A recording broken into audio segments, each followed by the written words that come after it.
adventure fans, calling all Dick Tracy fans. Stand by. Here comes Dick Tracy now.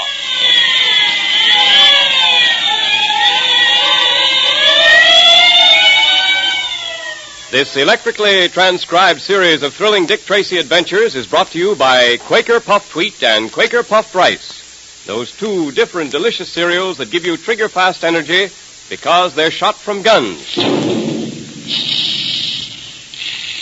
That's why thousands of happy families enjoy puffed wheat one day and then puffed rice the next. When the selected grains of nourishing wheat and rice are shot from the big guns, they're exploded to 8 times their normal size. That transforms the small, hard-to-digest kernels into crisp, crunchy, nut-like grains of wholesome goodness.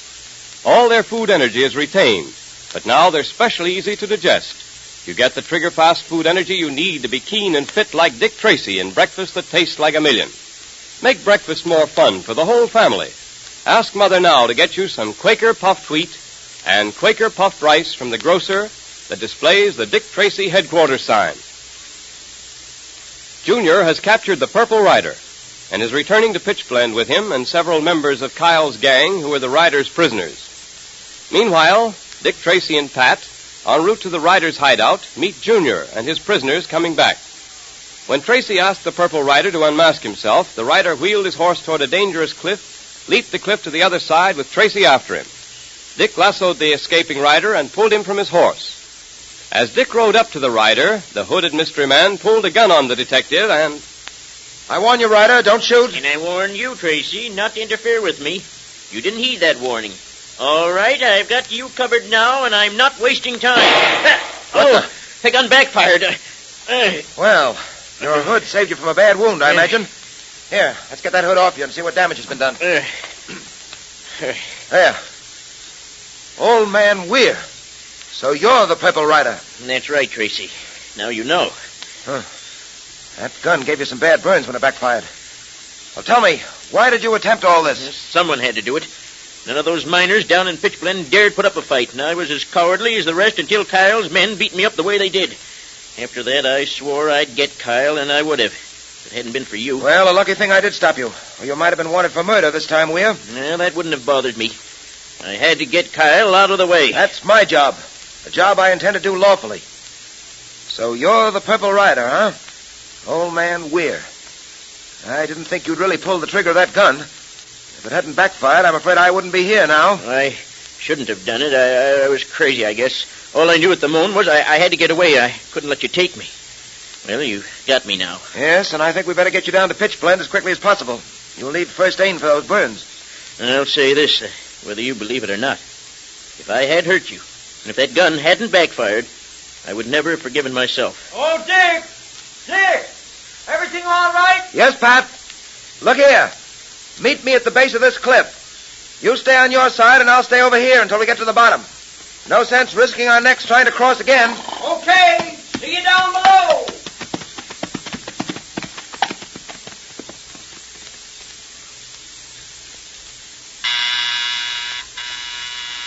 One moment, coming.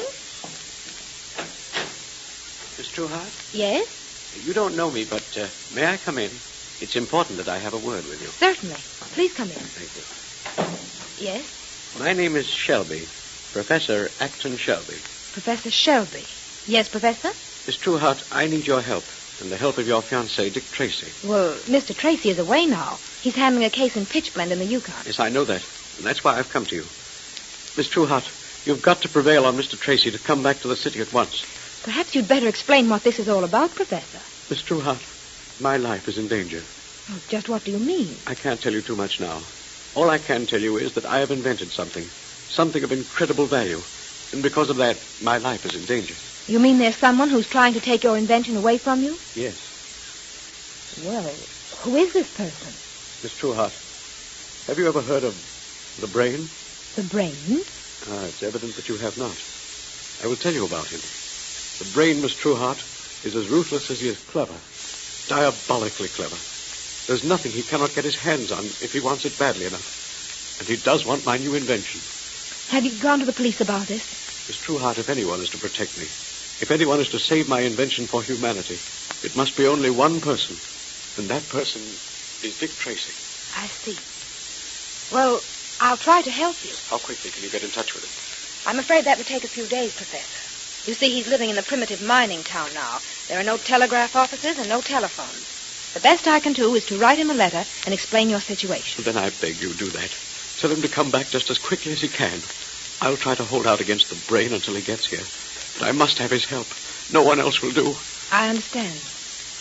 Very well, Professor Shelby. I'll write to Mr. Tracy immediately. Oh, thank you. Here's my address. Will you get in touch with me the moment you hear from him? Certainly I will. Good. And now, good night, Miss Truth. Good night. I'd better write to Dick at once. And I think perhaps I'd better write in code.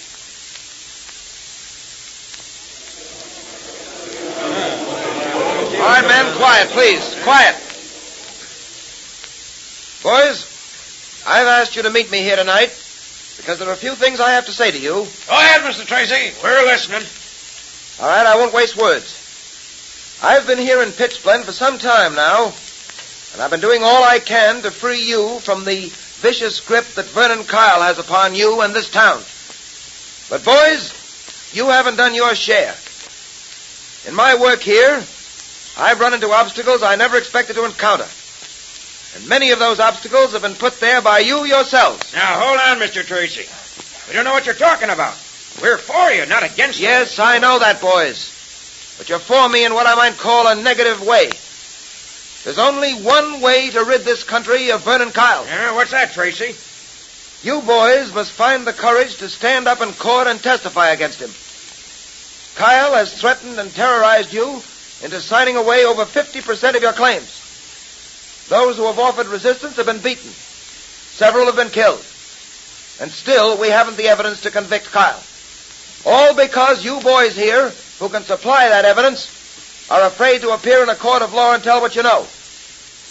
Now, I don't like to say this, but to put it bluntly, boys, I think it's because you're afraid. You're right. We are afraid. Sure we are. All right, then. How long is this going to go on? I'm here to help you, to organize ways and means of putting Kyle where he belongs. And make no mistake about it, it can be done. Well, maybe it can, and maybe it can't. I'm afraid you're barking up the wrong tree, Tracy. We've learned our lesson. Say, Dick, do you think it'd be all right if I said something to these men? Certainly, Junior. Man, just a minute. Yeah? My Ward Junior has something he wants to say to you. Well, gee, fellas, it may sound foolish and all, but I just want to tell you what I've been thinking about. Back in the States, I've read about the men of the Yukon. What fearless, courageous fellas they were. Well, gee, I thought they really were something, and, well, I still think they are really something. But, well, they can't all be afraid of just one man. They can't now, can they? It's not just one man. It's a mob. Whole gang. Yeah. Men, do you realize that this boy here is the one who captured the Purple Rider and 4 of Kyle's gang? Having the odds against him didn't worry him. And the odds really aren't against you, if you'll just make up your minds to fight. Captured the Purple Rider? We'll see. Oh, what I did has got nothing to do with it. Yes, it has to. Boys, he kept that rider at bay with nothing but a broken stirrup. Now, we ain't going to let no kid be braver than we are we? Now, that's the way to talk. No one on earth can lick an old sourdough of the Yukon once he makes up his mind to fight. Here, you tell him, Tracy. Yeah, we've let Kyle get away with murder, but it's got to stop. We'll show the kid. Let's get Kyle for Junior, fellas. Come on. Let's go down and get Kyle right now. Let's drag him out of that Morning Star Hotel of his and string him up. No. Wait a minute, boys. Wait a minute. That's not the way to do it. Mob violence isn't the answer. What is the answer? Go into court and testify. Swear that Kyle terrorized and threatened you. Will you do that? You bet we will. Good. I'll go down right now and get Kyle myself. Come along, Pat. Right with you, Dick. What about me, Dick? You wait here, Junior. If I'm not back in half an hour, you get the Mounties together. I'll need them. Right. And good work, Junior. You certainly inspired them to act. That was a fine speech. Speech? Did I make a speech? Gee. All right, Pat. Let's get going. Right.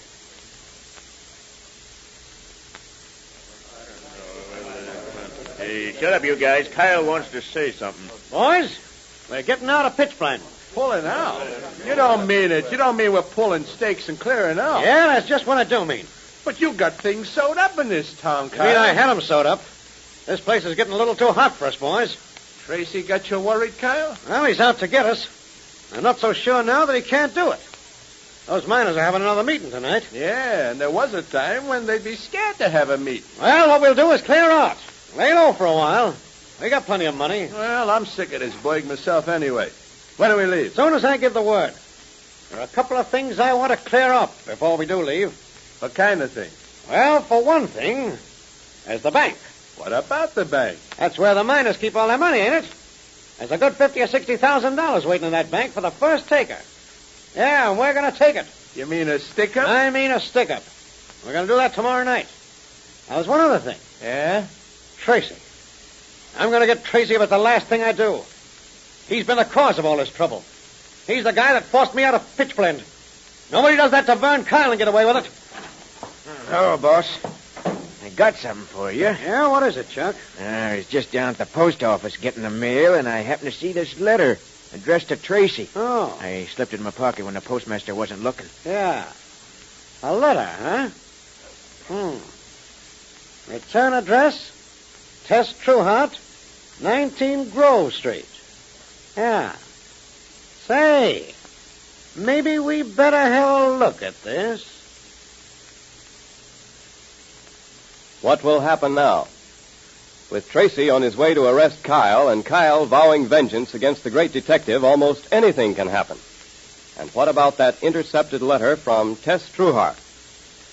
Well, here's a pleasant surprise. Here comes Miss Trueheart with Junior now to attend our Dick Tracy Secret Service Patrol meeting, brought to you by Quaker Puffed Wheat and Quaker Puffed Rice, those specially delicious, nourishing cereals that are shot from guns to give you lots of trigger-fast food energy.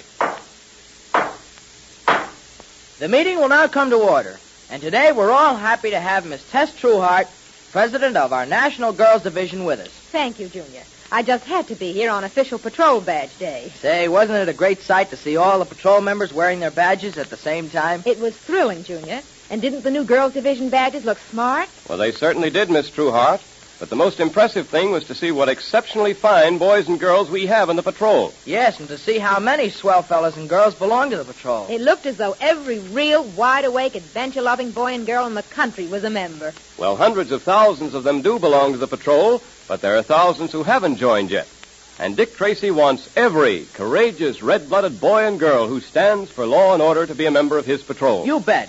So listen, patrol members. Let's show Dick Tracy the sort of stuff we're made of.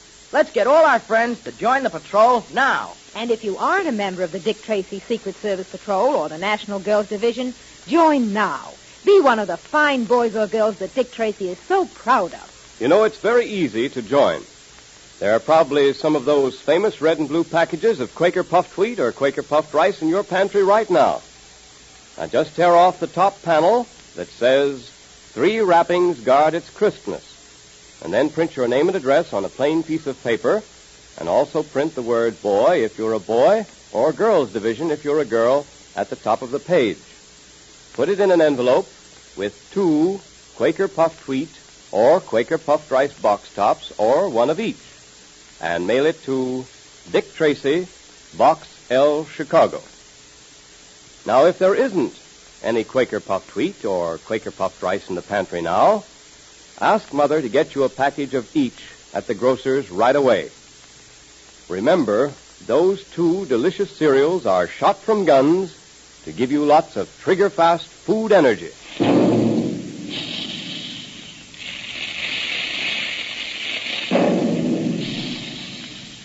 Calling all adventure fans, calling all Dick Tracy fans. Stand by for another exciting electrically transcribed Dick Tracy adventure tomorrow at the same time. There goes Dick Tracy now. That is all.